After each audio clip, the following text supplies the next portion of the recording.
is a reading for Capricorn for love, mid-July. The top row is you, Capricorn, and the bottom row is your person. And I pull the cards ahead of time just so you're aware. It just saves time on the recording. It saves you time from having to watch me flip the cards. And I did it on accident, actually, for Scorpio. When I initially started this genre of readings, and the audio wasn't working on Scorpio's read, so I had to refilm it, and I found that it was really neat, and the flow of it was a little bit better when I did it this way, so I hope you like it. So Capricorn, you open up here with the Nine of Wands, and the Nine of Wands is an energy that is basically saying that you're a little defensive. You just really need to be mindful of your energy resource. That's the main message with this card. But it's the Nine of Wands is generally about having seen a lot, having been through a lot. It's the Wounded Warrior card. So that you're a little jilted, a little jaded. That's followed by the Ace of Wands. Yeah, the Ace of Wands is an amazing card. It gifts a lot of happiness, creativity, fertility. All aces are beginnings, and you do have the Ace of Cups over here as well. So the Ace of Wands, it's an auspicious card for new projects, businesses, maybe even a baby. It can be anything, relationships. It can be a new invigorated energy into an existing relationship. The wands are a fire energy, and this particular ace has got speed and inspiration. Communication is clear, and it says you're perfectly connected. And with the Ace of Cups here, that's a gifting, just a boundless amounts of love and exemplary emotional intellect and availability to your partner and to yourself. It's amazing. Sandwiched in between the two aces here is the Magician, and the Magician is the master manifester, right? For me, as a reader, the Magician is a Gemini, Virgo energy. But the Magician is capable of doing, let me see, is capable of bringing to form anything that they so wish. Oh, I don't have any nails at this moment, so, well, not long nails like I'm used to. So this is the Magician card. It's got the Lemon Skate, that Infinity 8, and all the elements: fire, water, air, earth. Fire, water, air, earth. Yeah. And it's about taking your will, using your will to, and the elements of the universe to co-create with Source to bring about your manifestations, that which you want in your world. It's positive change.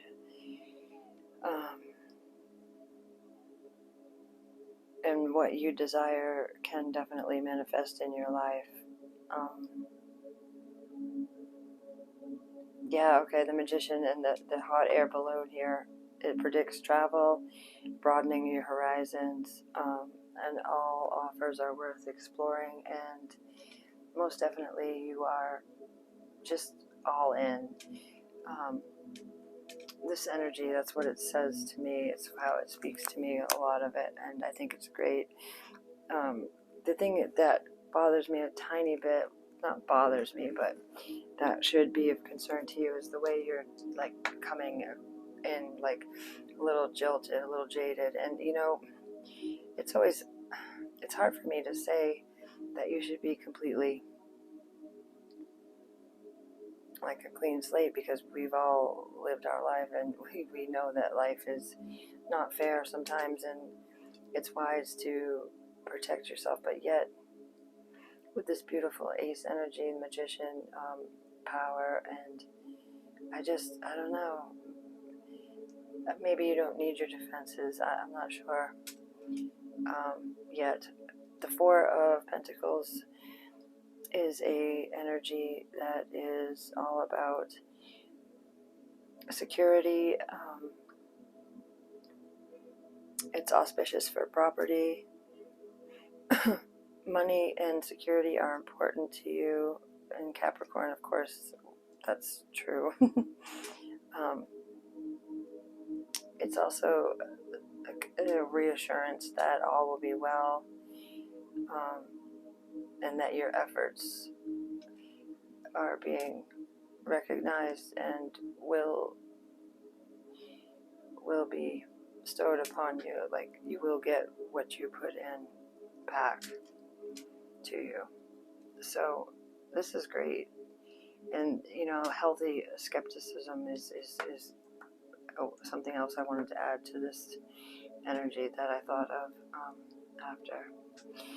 So then your person comes in with the Three of Swords, which is absolute heartbreak, absolute turmoil, absolute sorrow, as you can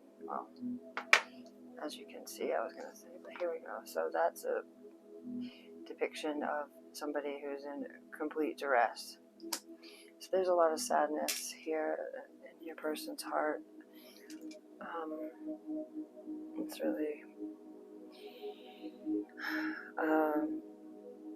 yeah, okay, so it's like intense stress, and a lot of it is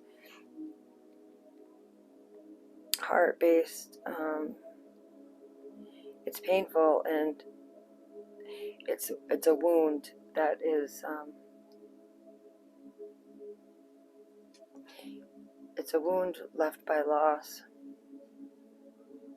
I feel that your person is having, or that your person has. This makes their choice making, their decision making often very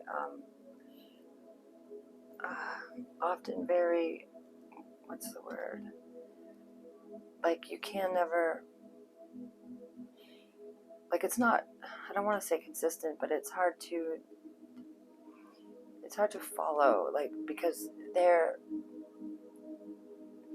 still unhealed here, and that is massively affecting their ability to make the right choices, and sometimes it throws them off and makes them seem aloof, or yeah, I guess consistency would be a good enough word to it just kind of feels like I'm shortchanging them by saying that they're not consistent, but I guess what I mean is in their energy output, and this wound that is still very much present within them is affecting everything. Now, I love how they have the 2 to your 1, so you're the magician and they're the high priestess.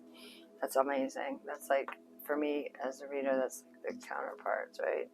Magician, high priestess, she does the undercurrents of our subconscious and our connection with the divine and the cosmos, and the magician handles the manifestations and the outer realms, kind of, you know, of the world. So they definitely are true partners, true pair.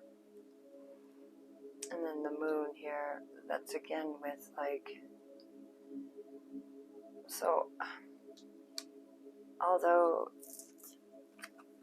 it's a beautiful energy, I love the moon, and a lot of things can be found within the moonlight, as far as answers. And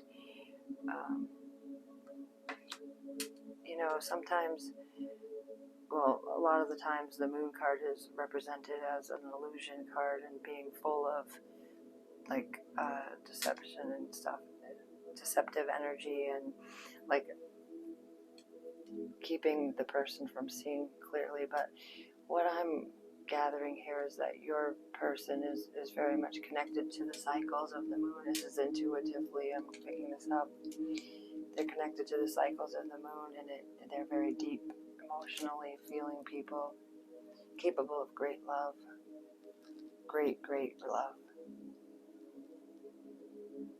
And I just believe that this is just showing their energy and the way that they are connected with our universe and our luminary, the moon, mostly in feelings. And it's a beautiful quality of theirs. And then they have an ace too, an ace of swords, which is all about epiphanies and new ways of looking at things. Wow, I'm way off with the left hand. Yeah, so a new insight guaranteed by the High Priestess, by going within, meditation, and being gifted downloads from the divine source spirit energy. So you guys have an amazing energy, like, together. It's just that you're coming in guarded and they're coming in wounded. That right there is the only thing that I would suggest. You let down your guard, because they're very much just wounded, but they have a great capacity here of love. I'm going to get some cards now for the bond itself. Can I see the bond for Capricorn and their person?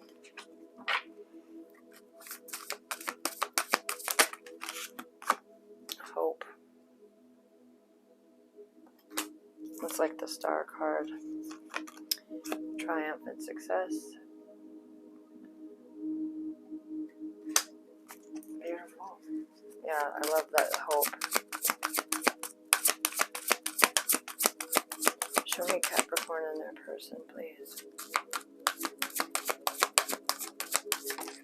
The bond between them. So, material and spiritual prosperity. Material and spiritual prosperity. That's a winner right there. Again, with the Magician and the High Priestess, it's like the spiritual plane, the material plane. The Empress card. Fertility, creation, beauty abounds.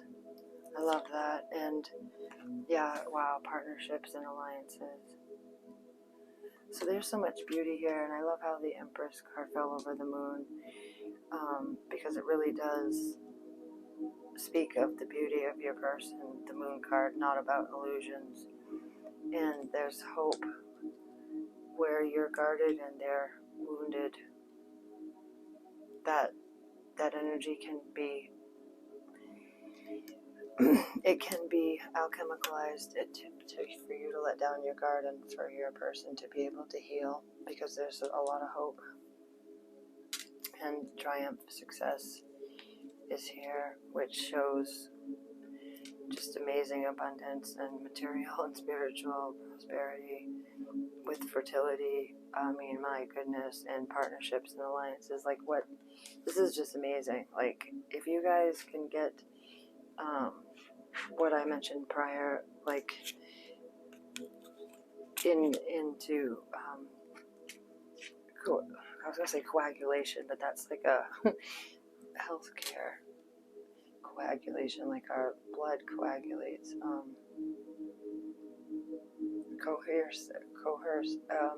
Coalesce. If you guys can coalesce and